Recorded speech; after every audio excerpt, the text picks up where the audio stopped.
Ghana made a beautiful example in my time, and I'm not taking credit for it. Our people did it. All I did was to give our people a leadership of accountability, a leadership of integrity, and our people performed the miracle. And you listen to me, whether you're from Alaska, I've said it again, Greenland, wherever it is, so long as you give people a leadership of integrity, they will always perform the miracle. They'll give you the best. We did a fantastic job. My time was up. We lost to the opposition. The opposition has been committing the most atrocious crimes. I'm not saying this because I'm in a position. I would have wished they had continued from where we left off. I would have saluted them and praised them. My country would be flying. But my country is involved in the most massive corruption, some of the brutal killings that have taken place, terrorizing, recruiting people from their parties into the police, the military, etc. And yet, BBC, CNN, Sky, American, media, the print media are all quiet because they want to portray the image of that fine Ghana as a showcase for the rest of Africa, so that they can use Ghana, who has done so well from my time into this time, and they're keeping quiet about this atrocious, the image of this government, because they do not want to undermine. They have enough problem in Afghanistan, they have enough problem in whatever it is, so they do not want to lose the situation in Africa in terms of the New World Order. That was my real blood, and it's a pretty cool story to tell my kids one day. 映画への思いを熱く語ってくれたディカプリオ。インタビュー時間も残り少なくなって、私思わずこんなことを口走ってしまいました。私個人的な質問なんですけど、どういう女性に惹かれますか？ What kind? Ones with really great personalities. どういう人がいい性格ですか？ They have to be very clever and have a great sense of humor. Sense of humor the most. ユーモアといえば、タランティーノ監督はアニメのモノマネを披露してくれていましたっけ？ I still have, from the wacky races, I have a big stuffed Muttley, that dog. And then I think Dick Dastardly be, Muttley, you blithering idiot! He likes to have fun. ディカプリオさんはモノマネとかされますか？しまった。世界のディカプリオに超無茶ぶり。現場が凍りつく？どうしよう。モノマネとかされますか？ I do these Jack Nicholson. I'm. 似てます。Thank you. 敵に世界に通用する一発芸を持つディカプリオが女性に求めるユーモアってハードル高すぎ。でも腕に覚えて。 Cosa ne pensa della democrazia esportata dalle grandi potenze? Something that is worse than an enemy is a traitor. Yes. And when we won our freedom, some of our countries were led by some of the most noble nationalists, of our time. But at the same time, with the passage of time, some of them became treacherous and rather betrayed our aspirations. これからレオナルド・ディカプリオにインタビューしてきます。緊張しますが、では行ってきます。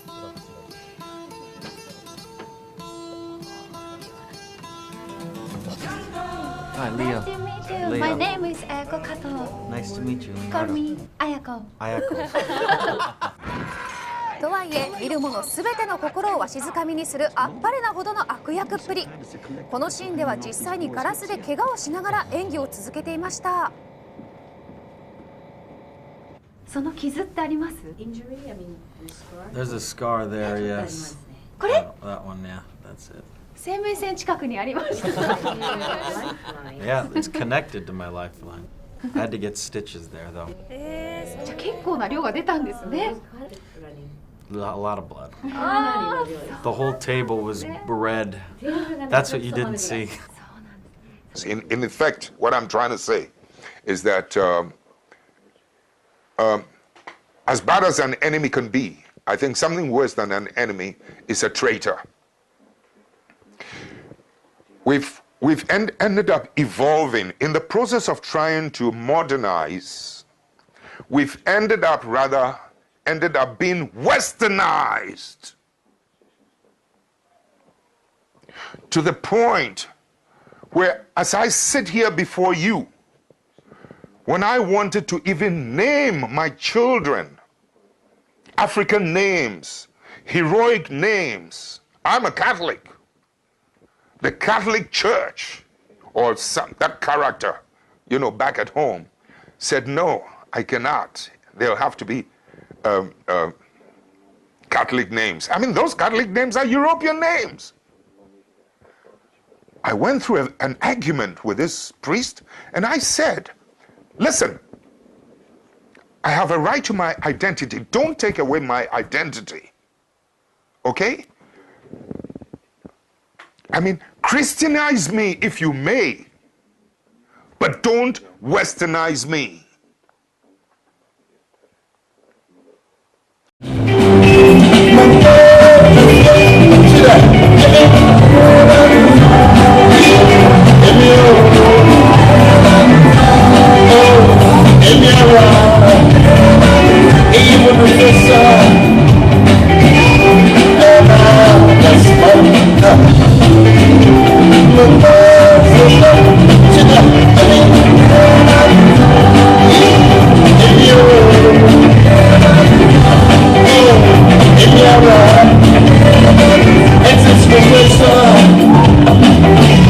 Nel 2008 ci saranno nuove elezioni in Ghana. Intende ricandidarsi? No, I've served my 2 terms, and I'm quite a tired man.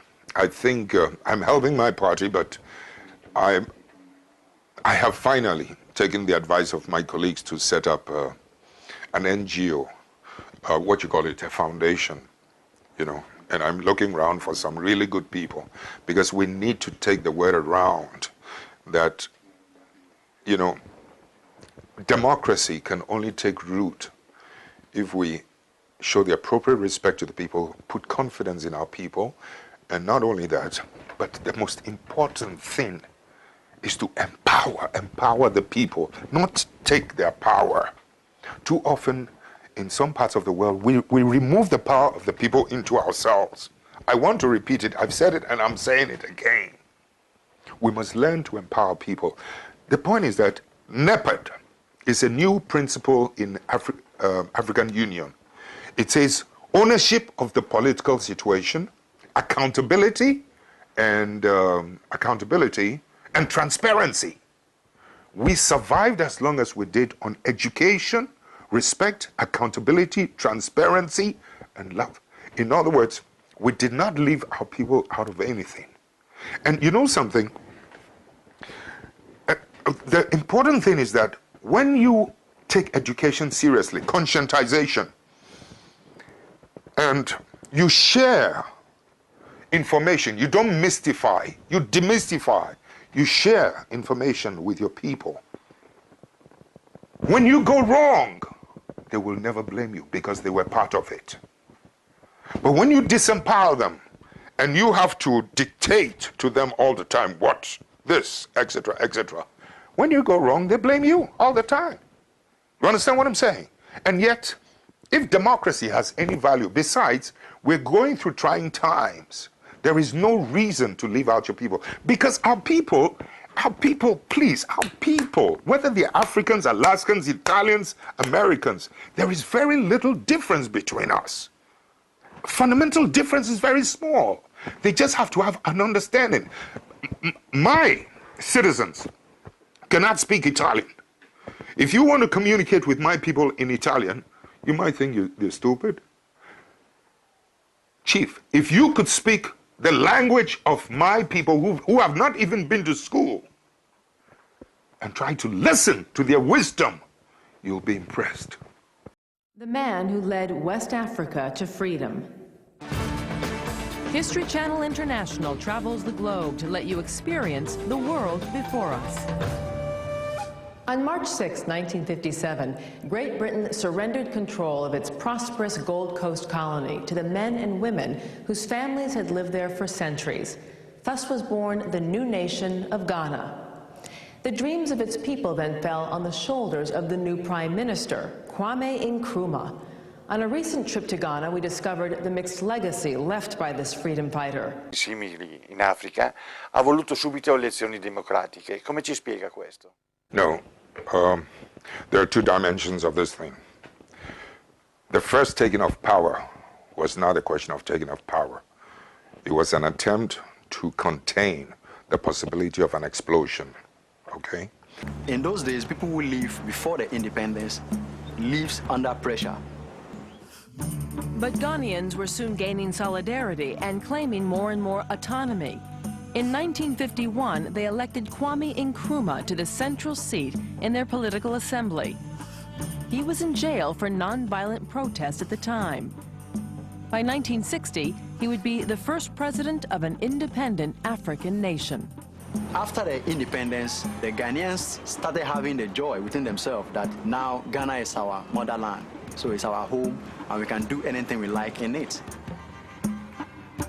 I remember that the first educational policy, which introduced fee-free education at the primary level, brought out thousands and thousands of children. Factories sprang up all over Accra, all of a sudden, overnight, there were new class of industrial working people. People were earning wages for the first time in their lives. It seemed for a moment as if everyone had won. All over West Africa, colonial governments were crumbling and Africans were taking control. It was a military regime, and we had tasted every aspect of government: socialism, capitalism, one-party state, multi-party state, coups, etc. None of these regimes were accountable to the people. When Guinea became independent, France withdrew every support and even dismantled services and infrastructure. Ghana went in there and gave them some loans. To some people, Ghana was asked to make too much sacrifices for the independence of other countries in Africa. By 1964, Ghana's once promising economy was suffering.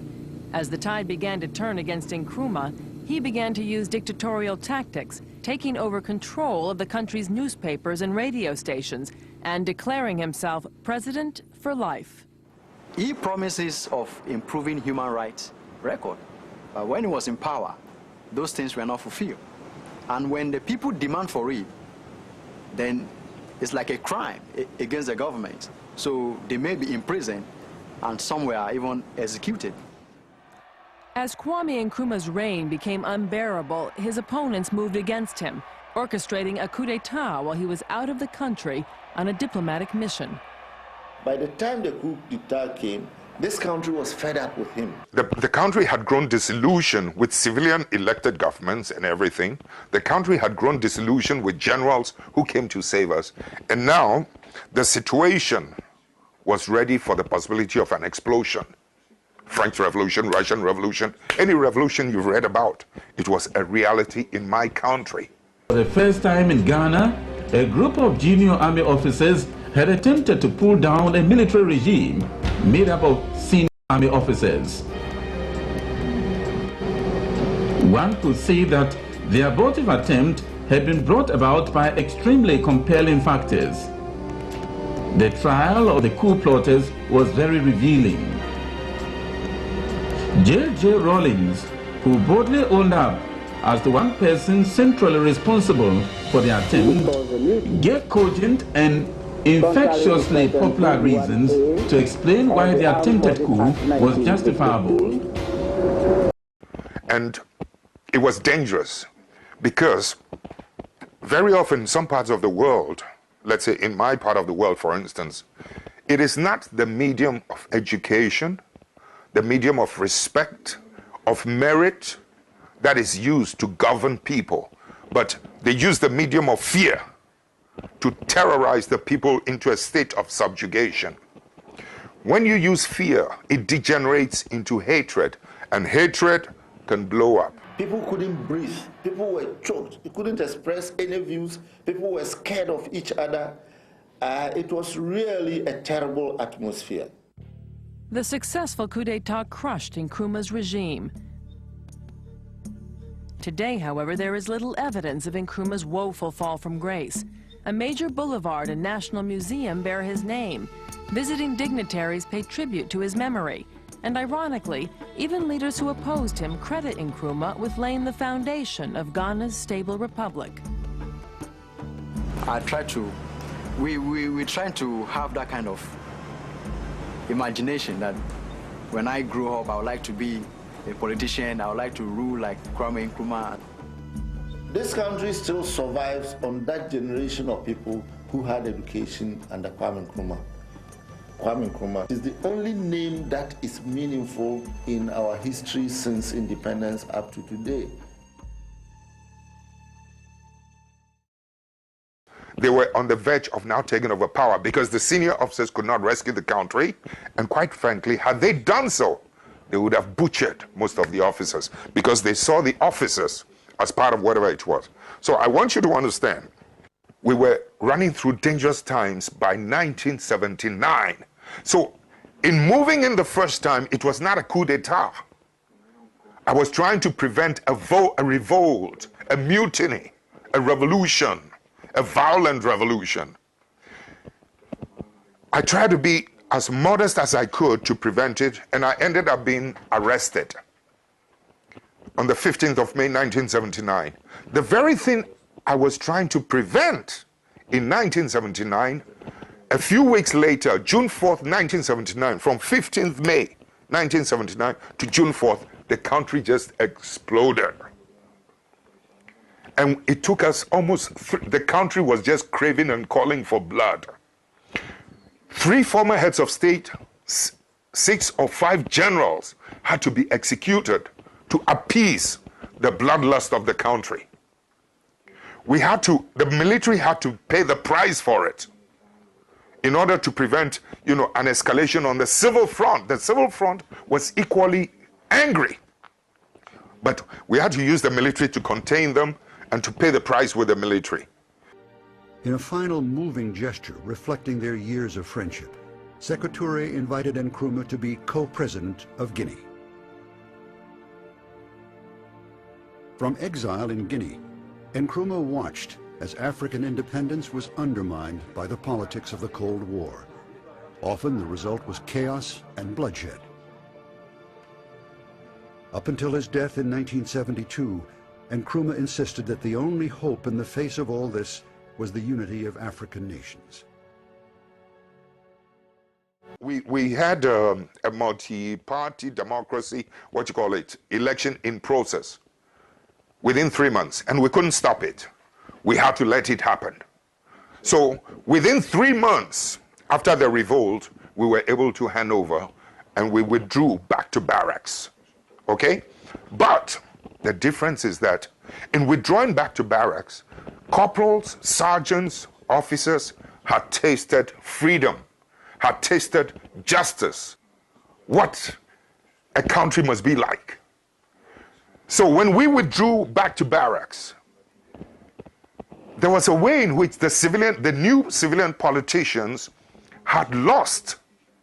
They had become oblivious to what took place. They had lost track of what took place. So they started misbehaving again.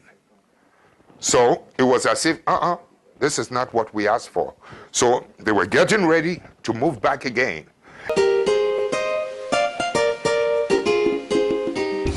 Statesmen and world leaders, impressed by JJ's vision and his leadership style, paid visits to Ghana to show their support and forge closer ties with the country.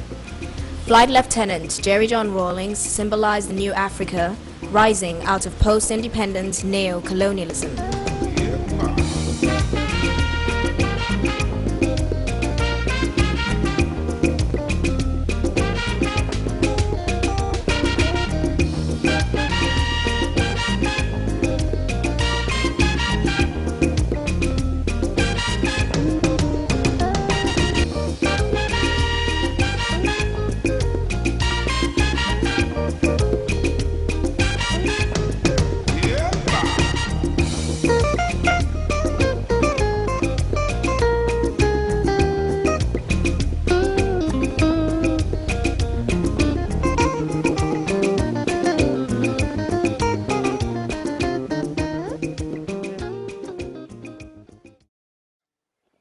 and assassination attempts on me, etc., the corruption by the government, the foolishness, etc., we had no choice but to step in. Otherwise, the revolt of 79, this time, would have repeated itself in 82, and it would have been worse and uncontrollable. So I had no choice but to come in this time. So this time, you can call it a partial revolt and a partial coup in order to contain the situation.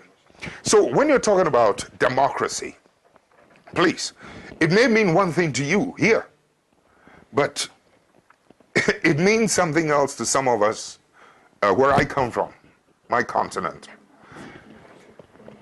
I think in your country, look, let me just cite one little example. When we had to go into multi-party democracy, and I was invited to come and give a talk in a church house, and I said,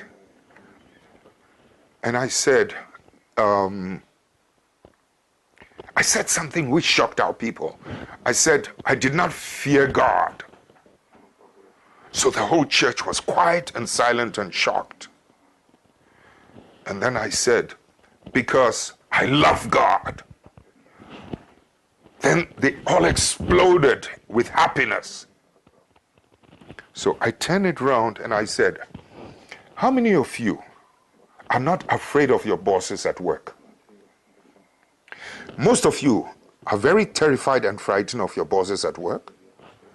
And you don't like it, do you? The whole church was quiet. You know, thousands of people, big place. And then I went on to say that you're not happy with that, but back at home, your wives are just as afraid of you as you are afraid of your bosses. Your children are afraid of you just as you are afraid of your bosses. Do you like that? Would you not be happier if you had a relationship of respectability between you and your boss, vertically and horizontally? Would you not be happier if your wife and your children respected and loved you? Are you happy with being afraid of your boss? You're not. Why should you be happy with your children and your wife being afraid of you? So in effect, what I was trying to tell them was that I love God, I revere God, and I would want to have a relationship of respect and love between my wife and my children, my employees, my subordinates, etc. I don't want to live in fear of somebody, nor do I want somebody to live in fear of me, etc.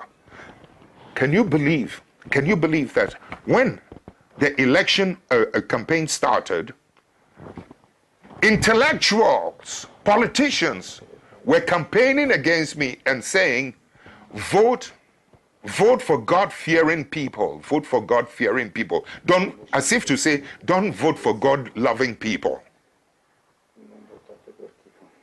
So I'm trying to make you understand that, you know, when you're talking about democracy, you must talk about the power and the capacity of the people to be strong enough, to be defiant enough to be able to protect freedom and justice. People who cannot protect freedom and justice cannot protect democracy. People who cannot protect freedom and justice, they do not, and you do not empower them to be able to defy you when you're wrong, cannot correct you. And with the passage of time, you become a tyrant, you become a dictator, etc., etc., etc. I'm sorry, a simple question, I've gone too long, but... What seductive. We're here to seduce as many American businessmen as possible to recognize that, you know, for all the efforts that we've made, I think it's only obligatory on their part to do what they can to invest in my country. In the process, he was given awards and the keys to various cities for putting Ghana back on the map.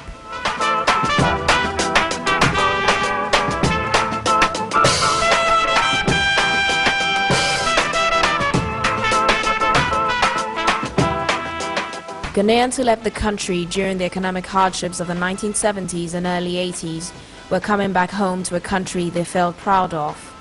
Foreigners as well took advantage of the country's political and economic stability, which further stimulated economic growth.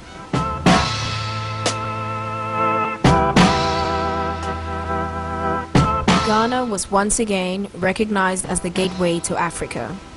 Among various world leaders were President Bill Clinton and the Queen of England, who paid visits to President Rawlings to acknowledge Ghana's key role in Africa's development as a whole.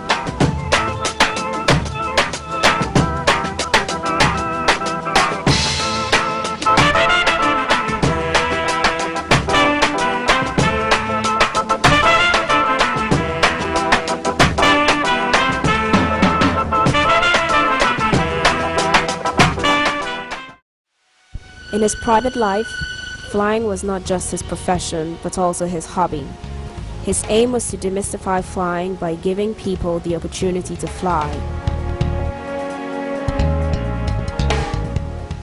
He would fly anything he could get his hands on.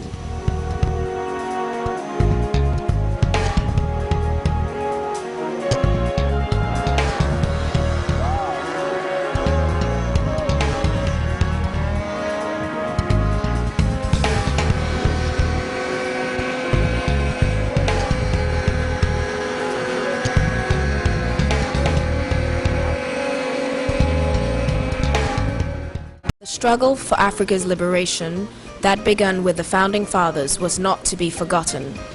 The former president of the Republic of Tanzania, Julius Nyerere, was awarded Ghana's highest honor, Order of the Star of Ghana, for his contribution to Pan-Africanism.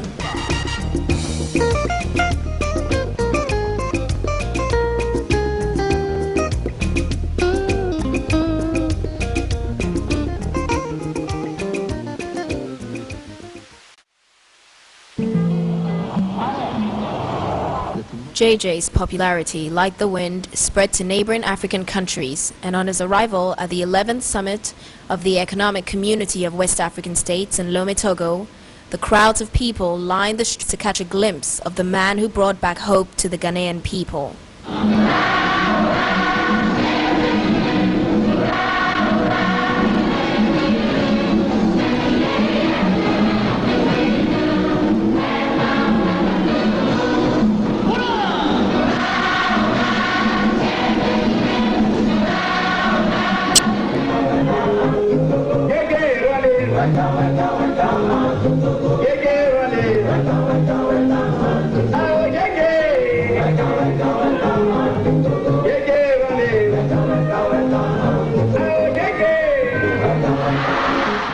Surprise, Daddy! Happy 80th birthday! We love you!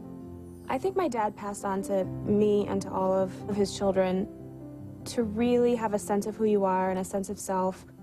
He has such a strong moral and ethical core that growing up we tried to emulate that. I used to think, my God, he's God.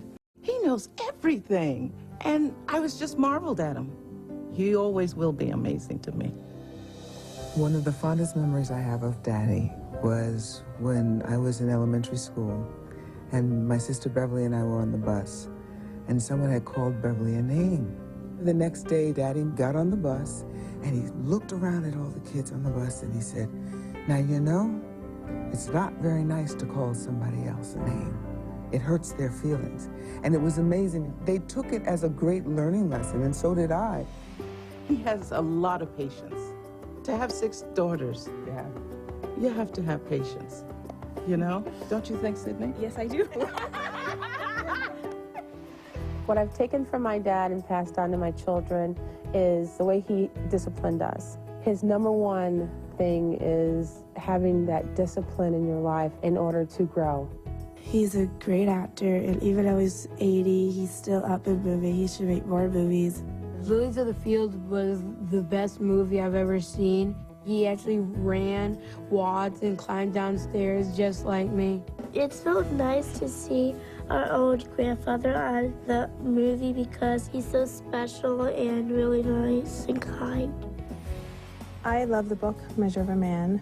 What impressed me the most was the way that he put pen to paper and so eloquently expressed himself. One of my fondest memories of Daddy was when I was a little girl and I'd get nightmares.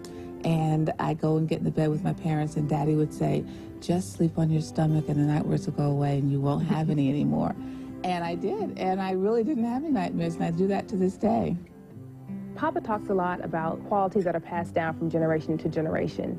And if I have an ounce of his passion and drive, I know that I'll be okay. And that's something that I'm definitely working on. And she's working on it too.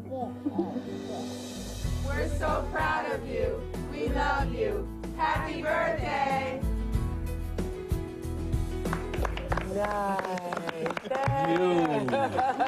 You. I know. Well, I called your lovely wife, Joanna, who allows me to talk to Sidney on a regular basis. And I called Joanna and said I had this idea, and that's how we got them all. Oh, my life. They were all here. Isn't that something? Isn't that just lovely? Nice, eh? And see, to me, that's the measure of a man. When your children are talking like that, that's what I want. You know, I want to be like that. You know, trust me, you'll have it like that. Of all my father's teachings, the most enduring was the one about the true measure of a man. That true measure was how well he provided for his children, and it stuck with me as if it were etched in my brain. I knew that failure wasn't an option.